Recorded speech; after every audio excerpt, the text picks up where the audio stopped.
یہ مقطوع نسل ہے، دم بریدہ ہے، چند مدت کے بعد اس کا نام لیوا بھی کوئی نہیں رہے گا۔ تو اللہ کا حبیب غمزدہ ہو جاتے، خدا کو ناپسند آیا۔ عرصے کے بعد اللہ نے سورہ کوثر اِنَّا أَعْطَيْنَاكَ الْكَوْثَرَ کی مجسم تفسیر بنا کر 15 رمضان 14 کا چاند 15 میں نازل کر کے حسن مجتبیٰ کی صورت میں تحفہ دیا۔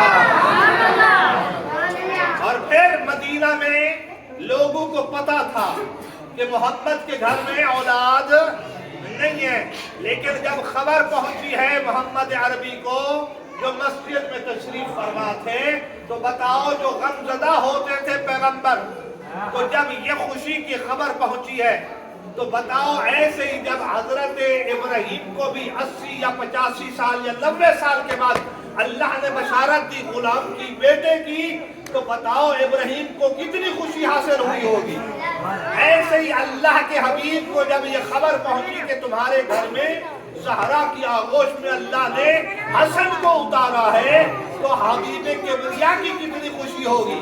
تو چاہیے تو یہ تھا کہ پورے کا پورا مدینہ امڑ پڑتا، دروازہ رسول پہ آ کر مبارکباد دیتے، یا رسول اللہ مبارک ہو، لیکن خدا کی قسم آج 15 روزہ ہو گیا ہے، کوئی بھی مدینے سے نہیں آیا مبارک دینے رسول اللہ کو۔ کیوں؟ اس لیے کہ ان کے دل جل گئے۔ ہم تو کہتے تھے دم بریدہ ہے، اب تو اس کے گھر میں بیٹا آ گیا ہے، اس کی نسل بچ گئی ہے، اس کا نام لیوا آ گیا ہے۔ 3 دن تک کوئی نہیں آیا، تیسرے دن ایک ضعیفہ عصا کا سہارا لیے ہوئے، ہاتھ کانپتے ہوئے، کمر خمیدہ دروازہ زہرا پہ آئی۔ اب آئی ہے، داخل ہوئی ہے، کیا دیکھا کہ شہزادی نے زمین پہ بچے کو لٹایا ہوا ہے، نہیں بلکہ آغوش میں بٹھایا ہوا ہے۔ کبھی ہاتھ کو دیکھتی ہے، انگلیاں سلامت ہیں، یا عورتوں کی عادت ہے کہ دیکھیں ہاتھ پاؤں سلامت ہے کہ نہیں، پاؤں کو دیکھتی ہے، ناک کو دیکھتی ہے، آنکھوں کو دیکھتی ہے، کانوں کو دیکھتی ہے۔ اتنے میں جناب ام ایمن تشریف لے آتی ہے اور آ کر سلام کرتی ہے۔ بی بی نے وعلیکم السلام کہا، مگر یہ کہتی ہے غور سے، کیونکہ ضعیفہ تھی، تجربہ کار تھی، بڑھیا تھی، یہ مراحل گزر چکی تھی، دیکھتی ہے تو بچے کی آنکھ آسمان سے لگی ہوئی ہے۔ یہ دیکھ کر کہتی ہے اے سیدہ، اے زہرا، اے مخدوم کونین، مجھے لگتا ہے کہ آپ کا یہ بچہ مولود بیمار ہے، لہذا میں چاہتی ہوں کسی طبیب کو دکھائیں، کسی اچھے حکیم کو دکھائیں۔ ایک مرتبہ شہزادی نے ام ایمن کو بھی دیکھا اور شہزادے کو بھی دیکھا، اٹھایا زمین پہ لٹا دیا، کھڑی ہو گئی، 2 رکعت نماز شکرانے کے ادا کیے کہ میرے بیٹا جو اللہ نے مجھے دیا ہے بے عیب دیا ہے۔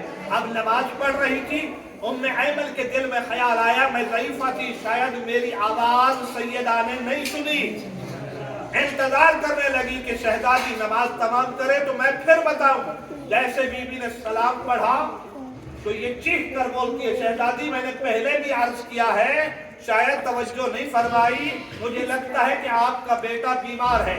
شہزادی نے مسکرا کے جلدی سے شہزادے کو اٹھایا، اپنے سینے سے لگایا، منہ کا چوم کے بوسہ لیا اور ام ایمن کو مخاطب کر کے فرماتی ام ایمن خبردار میرا بچہ بیمار نہیں ہے، ان الحسن لیطالع اللوح والمحفوظ فی صغر سنہ، خدا نے مجھے بیٹا ہی وہ عطا کیا ہے تو میری آغوش میں بیٹھ کر اللہ کی لوح محفوظ کا مطالعہ کروں۔